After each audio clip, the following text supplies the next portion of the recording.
still playing with friends. And so it's kind of weird.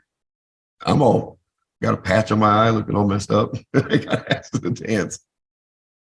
So I finally got out of the hospital 3 weeks later, and that was tough.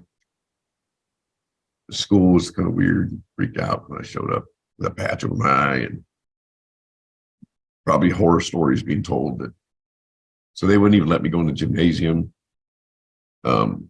Kids were gawking at me like they didn't know what the fuck to do. They thought it was weird, but they didn't say much at first. And then Little League, dude, this is the best part.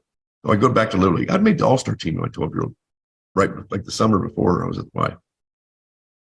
So I started 13-year-olds, and they tried to make me wear a hard hat in the field. And everybody's played baseball. It's like, I couldn't catch a pop-up. The fucking helmet was blocking me. My parents had to fight to get that removed because it was stupid. I wouldn't have been out of the hospital if I wasn't okay. But everybody was so scared to touch me like I was glass, you know? And then not too soon after that, name calling started coming, quietly, but you could hear it.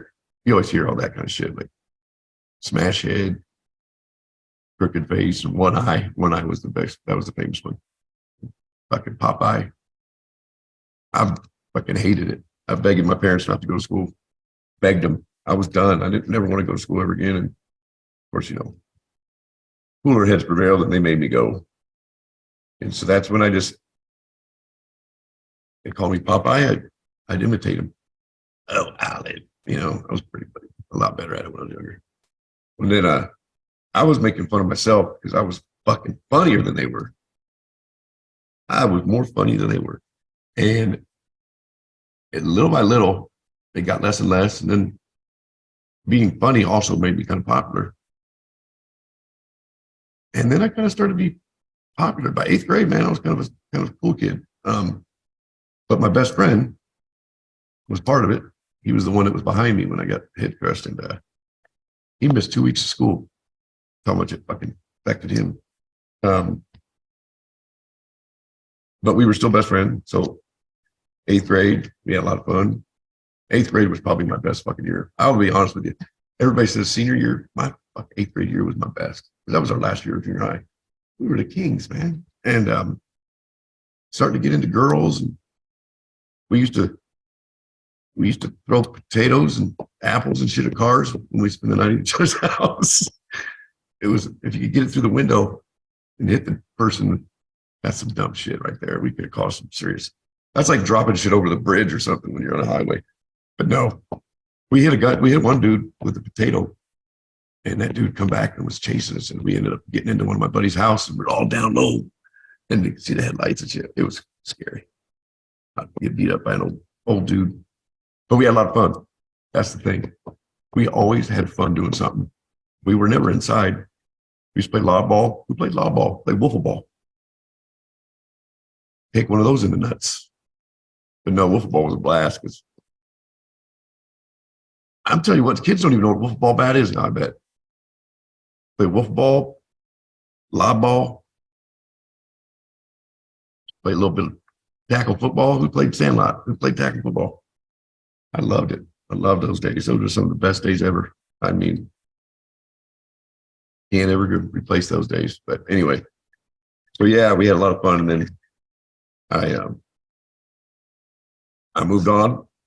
I played little All-American football, matter of fact, my 8th grade year after a head injury, believe that or not.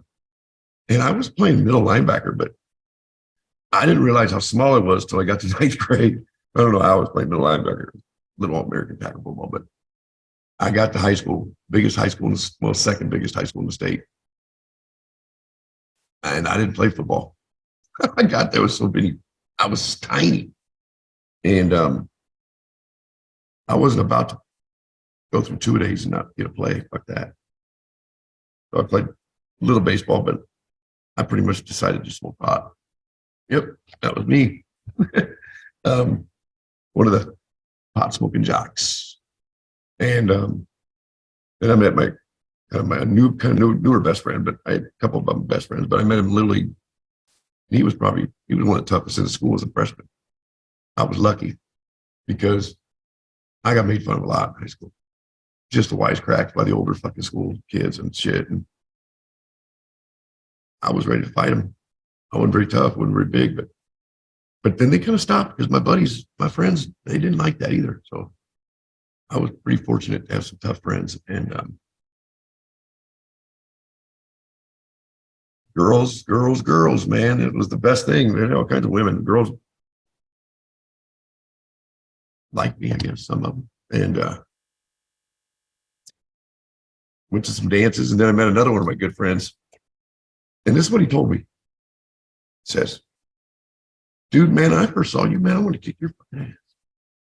But you're a good dude, man. Well, fuck yeah, I'm a good dude. Why would you think that? You just had this look. So, long story short, I had another tough friend. I was blessed with tough friends in high school. And so, you know how high school goes, man. We partied,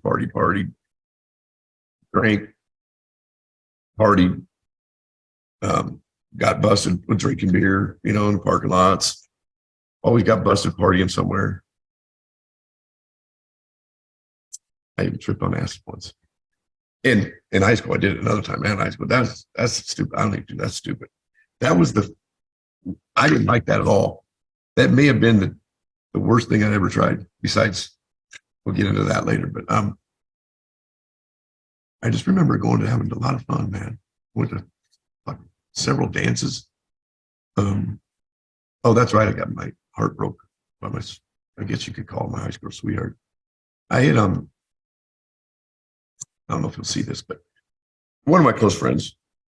I mean, we're still friends. I don't know how loyal he is, but we're friends. I mean, I really don't hold a grudge, but I kind of took his girlfriend only because, and I would never do something like that now, but he was kind of abusive, kind of a control freak, and he was a yell at her all the time and shit. And it just pissed me off. I finally just told him to quit, right? And I got into it with him. And the next thing you know, I don't know if it was good because I stuck up for her or what, but she started liking me, and then she was hot.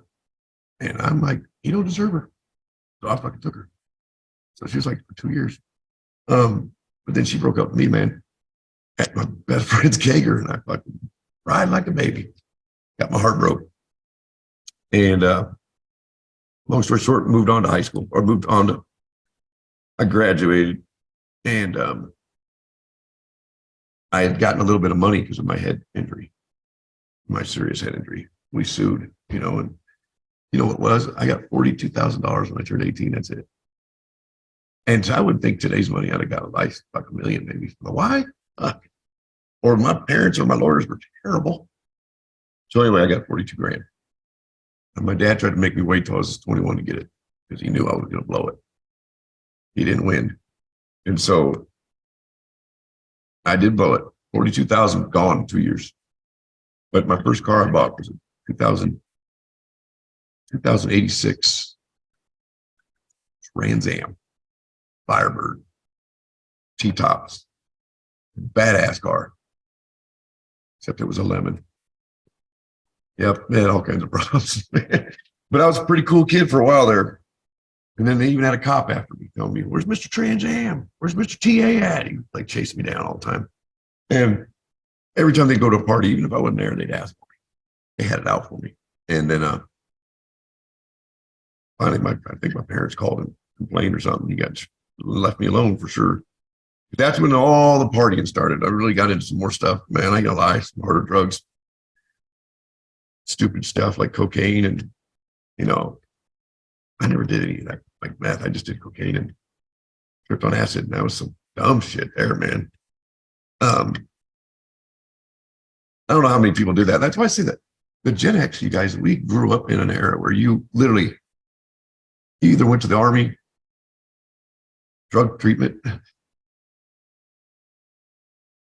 or rehab, man,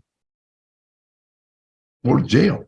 You know, I mean, that's what it was: sex, drugs, and rock and roll. I mean, I graduated in '89, and those party times, man. '80s were so fun, but they were also crazy. The '90s weren't even much better, but you know, at least the hair bands stopped growing their hair so long. But tell me the music wasn't sweet. I mean, '80s and '90s. I mean, '90s were pretty fucking good too, but the '80s were always going to be famous. The hair bands, And I mean, I loved them all. Tesla, Motley Crue, Kiss. I think Kiss was my first album I bought. Um, I thought Gene Simmons was just, he was mystical. Like the guy was crazy. He was like crazy. And I look at him like he's a punk because he was trying to push the vaccine on us. He was a dick. Don't be an asshole. I don't even remember what he said, but so anyway, enough of that. But yeah, party, party, party, man. I don't know. And I bowled. I was trying to go pro bowling. My parents owned a bowling alley before I was born in Webster City in a small town. And I hated it when I first started, but I got forced into it. And next thing you know, I'm thinking, I'm doing this, man. I'm going pro. I'm gonna be a pro bowler. Well, I had a knee surgery. Knee surgery and back surgery, and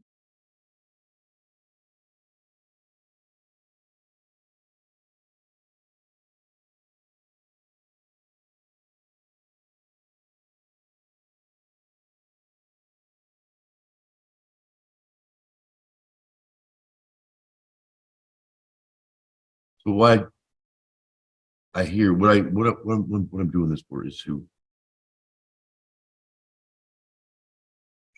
help my business, but also to get the word out to people, young adults, especially people that don't know how bad it can be, and not to ever give up, basically. And I'm a walking obstacle remover, if you want to call it that. I am. I've got a TED talk that I might just read that explains my. I wrote a story about my life kind of, and it's funny because I've been wanting to write a book, but my story keeps continuing. You know, it's like I'm not done. So it's almost like I should wait, but who knows? I've got enough for a book now. I just don't want to write a book very well. But eventually, a video of it explaining it mostly now. But I never really felt sorry for myself. Like you know, went through high school. I had a lot of fun. I was lucky. I got made fun of, and then there were some ones that were mean about it, and I had friends that wanted to pick up for me, and it never got to that point where we had to fight with anybody. But I appreciated that backup, you know. But then I grew 6 inches my junior year. It's a tad bit late, or I could have been a star fucking middle linebacker. But I grew 6 inches my junior year, and I was pretty much over with sports at that time. But I played men's softball. Shit cost 37, 38 maybe. And I wasn't too bad. But just to show you, I was a pretty good athlete going into high school, but my size, I took all my confidence away, especially when I saw the big people. And that's something I fought with all my life, was confidence, big time. I was kind of shy. You know, I had some luck with women, but it wasn't because I was confident about it. I mean, I wouldn't say I was even the one that hit on women. I was kind of what sat back because I didn't look at myself as somebody that was anything special, right? Very, very insecure. But having the friends I had and alcohol, I was a very outgoing kind of, you know, wanted to be the center of attention at the parties, or just be, I like to have fun. Like, I made people laugh. That was the thing that really kind of helped me get to be a little bit popular. My friends were funny too, so we were all funny. We busted each other's balls left and right. You know, it was fun. I even went through a stage where I was like, for some reason, I was clumsy. Like, I went through stage after high school. I was just clumsy. I mean, funny, I trip over some, where I remember one time jumping out of my car to run in the house, get something. I had a carload of people, and I straight went down, but I just kind of did an army roll, kind of right back up on my feet. And I'm like, they didn't see that. Got back in the car, and they're rolling. They're all laughing in the car. So I went through that stage too. And then Here's a thing that I forgot to talk. It didn't affect me, but it was always something I kind of thought about. I was pregnant when I was either about it. I wasn't mad about it. I was kind of somewhat relieved because I wasn't ready to pay child support for it or be a dad yet. And that's why I've always kind of been. I teeter about it, but I'm more now against it, only because I'm more educated about it and I'm more into my faith and I have my feels. But I do believe that there's a couple instances that maybe it needs to be done. Rape maybe, but I think it could be avoided. But we won't get into that right now. That's a whole other story. But at the time, I was like, I didn't really care when I was a Democrat. I told you guys I was a Democrat for most of my life, only because I was a union man and I was told to be. I didn't like all the policies from either side, but I was so miseducated on what Republicans were about. I really was. I used to tell people, my sisters, like, oh, they're just for the rich people. Well, both parties are for the rich people. That's what they do. But Democrats were supposedly, the unions were supported by Democrat Party, and I'm like, nah, figured that out. Let's just be clear. I'm not going to get into it right now, but then neither party's for any of us. I mean, there's pretty much one man that's tried to help save us, and then there's a few good men that were trying to do their job properly, but there were so many people corrupt that it was both sides. It was really just a big debacle, and we're all fools for how long we listened and believed everything. But hopefully by the time you guys see this, maybe we're in pretty good shape by now. This might take me maybe even a couple weeks. I don't know if I'll be able to finish all one day, but I moved on. So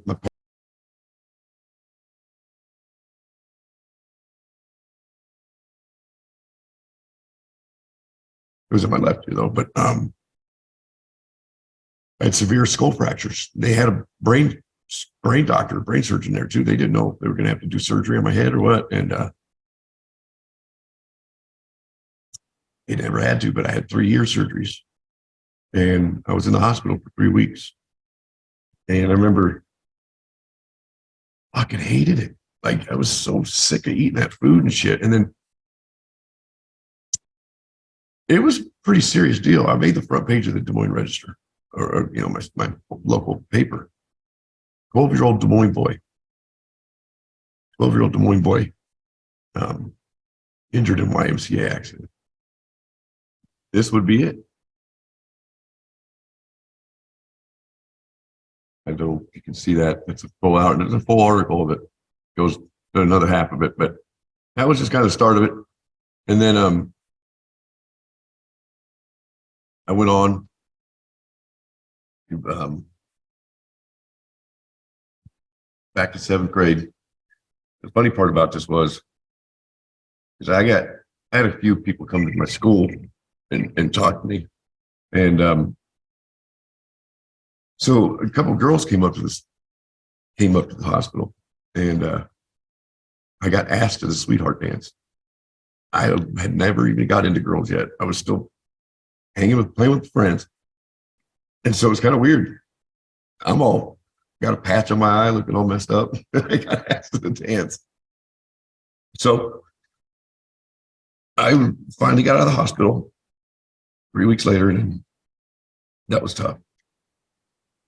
The school was kind of weird, freaked out when I showed up with a patch over my eye, and probably horror stories being told that. So they wouldn't even let me go in the gymnasium. Kids were gawking at me like they didn't know what to fucking do. They thought it was weird, but they didn't say much at first. And then Little League, dude, this is the best part. So I go back to Little League. I'd made the All-Star team when I was 12-year-old, right? Like the summer before I was at the Y. So I started 13-year-olds, and they tried to make me wear a hard hat in the field. And everybody's played baseball. It's like, I couldn't catch a pop-up. The fucking helmet was blocking me. My parents had to fight to get that removed because it was stupid. I wouldn't have been out of the hospital if I wasn't okay. But everybody was so scared to touch me like I was glass, you know? And then not too soon after that, name calling started coming quietly, but you could hear it. You always hear